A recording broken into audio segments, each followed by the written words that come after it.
Hello friends, welcome to exam B. I am Sushil Ragade, ex manager Reserve Bank of India. और कल RBI grade B 2024 का phase 2 का result आ गया है और उसमें आप सबको पता है 190 कैंडिडेट्स ने फेज 2 क्लियर किया है। अभी वो इंटरव्यू देंगे। कितने पोस्ट के लिए? 66। और मैंने इसमें ये लिखा है कि ये India's one of the toughest exam है जहां पर 1 लाख से ज्यादा लोग अप्लाई करते हैं। और अगर आप देखेंगे 198 कैंडिडेट्स ने तो सिर्फ फेज 2 का एग्जाम क्लियर है। फाइनल जो सिलेक्शन होगा वो 66 लोगों का होगा। अगर आप देखो क्या होता है ना, आपको एक्सप्लेन करने के लिए, कोई बात आपको प्रूव करने के लिए आपको कोई एग्जांपल देना पड़ता है। मुझे पता है आप सब लोग यूपीएससी से बहुत प्यार करते हैं और अगर कोई कहता है कि भाई यूपीएससी से कोई टफ है तो वो फिर लोगों को डाइजेस्ट नहीं होता है। तो आप देखिए यूपीएससी में 1000 लोगों का तो सिलेक्शन होता है, ठीक है। और ये इसलिए डिफिकल्ट एग्जाम है क्योंकि यूपीएससी के सीरियस एस्पिरेंट्स भी यहां पर होते हैं, कैट के सीरियस एस्पिरेंट्स भी यहां पर होते हैं, एसएससी के भी होते हैं, बैंक के भी होते हैं और ये नेट सेट एग्जाम करने वाले, यानी कि इंडिया में जितने सारे टफेस्ट एग्जाम्स है उसको सीरियसली प्रिपेयर करने वाले लोग भी इसको एज अ सेकंड प्लान रखते हैं। कुछ लोगों का तो ये ड्रीम होता है जो बैंक में है। तो इसलिए मैं इसको कहता हूं कि ये one of the toughest exam है। नंबर 1 एग्जाम नहीं कह रहा हूं, लेकिन और मैं ये इसलिए इस बार इस पे फोकस कर रहा हूं क्योंकि ये जो कैंडिडेट्स है मुझे बहुत रिस्पेक्ट है इन पे। इन्होंने ऑलरेडी अचीव किया है। आप अगर देखेंगे लास्ट ईयर 222 वैकेंसीज थी, करेक्ट। उसके पहले 234 थी, उसके पहले 270 थी। यानी कि अगर ये लास्ट ईयर होता तो ये सारे के सारे कैंडिडेट्स को आरबीआई का जॉब मिल भी जाता, करेक्ट। लेकिन इस बार क्या है, मतलब बैड लक कहिए कि वैकेंसी ही इतनी कम आई है।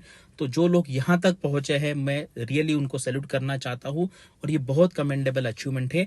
लेकिन आगे क्या है देखो, यहाँ पे एक, जितना मैंने अभी यहाँ पे कहा, एक इसमें क्या कहते हैं, एक बुरी बात इसमें यह है क्योंकि 198 में से सिर्फ 66 लोगों का सिलेक्शन होगा। बाकी जो कैंडिडेट होंगे उनको कुछ भी अवार्ड नहीं मिलेगा। आपको पता है जब आप कंपटीशन में जाते हैं फर्स्ट सेकंड थर्ड, कुछ लोगों को कंसोलेशन प्राइज मिलता है, वैसा यहाँ पे नहीं मिलने वाला। तो फिर से वो हमें जीरो से स्टार्ट करना पड़ेगा और आपको पता है आगे के साल आने वाले ईयर्स में थोड़ी अनसर्टेनिटी यहाँ पर है। इसलिए अभी जो लोग यहाँ तक पहुंचे हैं इसके आगे आपको डबल मेहनत करनी पड़ेगी क्योंकि अभी ये जो राउंड है मोस्टली 90% से ज्यादा लोगों के लिए ये क्या कहते हैं, मेक एंड ब्रेक का राउंड है। कुछ लोगों को अगर बहुत ही हाई मार्क होंगे तो उनका मतलब कम इंटरव्यू मिलेगा तो भी हो जाएगा, लेकिन ये बात है कि हमें किसी को पता नहीं कि कितने मार्क्स हमें मिले हैं। तो इसलिए अभी ये स्टेज है, यहां से आपका करियर बन भी सकता है और बिगड़ भी सकता है। तो हम आपके लिए ये लेके आए हैं एक प्रोग्राम।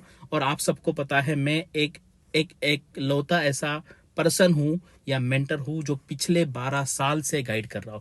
मेरा सिलेक्शन 2011 के एग्जाम में हुआ था और उसके बाद 2012 से मैं कंटिन्यूअसली आरबीआई एस्पिरेंट्स को गाइड कर रहा हूं। डायरेक्टली मैंने 10,000 स्टूडेंट्स को गाइड किया है। अभी मैंने जो सिलेक्टेड लोग हैं उनका नंबर काउंट करना, मैं अभी वो काउंट का नंबर नहीं लिख रहा हूं, लेकिन वो 500 से डेफिनेटली ज्यादा होगा, ठीक है। तो ये आप सबके लिए प्रोग्राम है। ये प्रोग्राम की फीस हमने पर्पसफुली ज्यादा रखी है, 10,000 रुपीज ये इसकी फीस है। लेकिन आपको डरने की बिल्कुल भी जरूरत नहीं है। अगर आपके पास 10,000 रुपए अभी नहीं है तो आपको हमें बस एक ईमेल लिखना है कि sir as of now my situation is not that good, my financial situation is not good, तो आप मुझे अभी अलाउ कीजिए। जब मेरा सिलेक्शन हो जाएगा मैं आपका फीस दे दूंगा। और ऐसे लास्ट ईयर में नियर अबाउट 8 से 10 लोग थे। उसके बाद अगर आप आई एग्जाम भी के कोई भी कोर्स के किसी भी साल में अगर आप स्टूडेंट रहेंगे तो भी आपको कुछ फीस पे नहीं करना पड़ेगा। और बाकी जो कैंडिडेट्स होंगे जो पहले 2 कैटेगरी में नहीं है तो फिर आपको 10,000 रुपीज भरना है। और अगर आपका सिलेक्शन नहीं होता है तो हम कहेंगे कि यार हमारे गाइडेंस में कुछ कमी रहेगी तो आपको हम आपकी जो फीस है वो रिफंड करेंगे। लेकिन वो फीस रिफंड करना हमारा पर्पस नहीं है। हमारा पर्पस है कि आप आरबीआई में जाए। तो मैक्सिमम लोग ये जो हम कोर्स ज्वाइन कर रहे हैं, स्टार्ट कर रहे हैं, उसका बेनिफिट ले। आगे क्या क्या रहेगा मैं बताऊंगा। चलो यहाँ से वीडियो स्टार्ट करते हैं। तो आप देखिए यहाँ पे सिर्फ एक ही पेज है। आपको पता है यहाँ पे 8 रो होते हैं, 8 रोज है और ये 25 टोटल 8 कॉलम्स एंड 25 रोज। और यहाँ पे 2 कम है यानी कि 25 इंटू 8 हो गया 200, 2 कम यानी कि 198। करेक्ट, उन्होंने 66 इंटू 3 यानी कि एक पोस्ट के लिए उन्होंने 3 लोगों को बुलाया है, करेक्ट। यानी कि 3 में से 1 का सिलेक्शन होगा, 2 का सिलेक्शन नहीं होगा। तो आपको यहां से आगे बहुत मेहनत करना है, एक भी पॉइंट यहां पे छोड़ना नहीं है। तो यहाँ पे देखिए ये हमारे जेन्युइन रिजल्ट है। अगर आप देखेंगे 2021 में हमारे 124 सिलेक्शन थे, 22 में हमारे 115 थे एंड लास्ट ईयर सिर्फ 70 थे। 70 इसलिए थे क्योंकि ये जेन्युइन सिलेक्शन है और यहाँ पर हमने किसी का भी फ्री में इंटरव्यू कंडक्ट नहीं किया था। एक भी फ्री स्टूडेंट नहीं है, सारे के सारे पेड स्टूडेंट है। और आपको पता है आजकल गवर्नमेंट ने बहुत स्ट्रिक्ट किया है, बहुत स्ट्रिक्ट किया। बहुत सारे इंस्टीट्यूट फ्री में इंटरव्यू कंडक्ट करते हैं और कैंडिडेट भी जाते हैं। मैं कैंडिडेट के इसमें कोई मतलब उनका कोई वो हर एक को देखो क्या है, हर एक को जाना है, इसलिए लोग अलग अलग जगह पे देते हैं।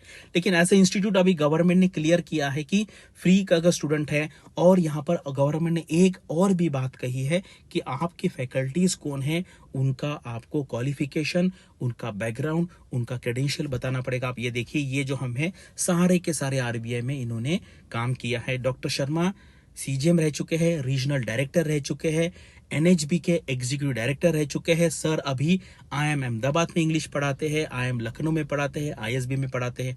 करेक्ट। डॉक्टर शंकर सर है, डॉक्टर सीपी जोशी सर है जो एजीएम थे, मैं आरबीआई में मैनेजर था, चक्षु सर आरबीआई में मैनेजर थे, और बाकी हमारी ये सारी फैकल्टी है। ये सारे के सारे जेन्युइन सिलेक्शन है और जितने भी सिलेक्शन आएंगे इस साल भी 66 लोग हैं हमारे, जितने भी सिलेक्शन आएंगे वो हम आपको जेन्युइनली बताएंगे। नंबर कोई मैटर नहीं करता है भाई, 10 सिलेक्शन हो, 20 हो, 40 हो, जो है, क्योंकि हम किसी का भी फ्री में इंटरव्यू कंडक्ट नहीं करने हैं।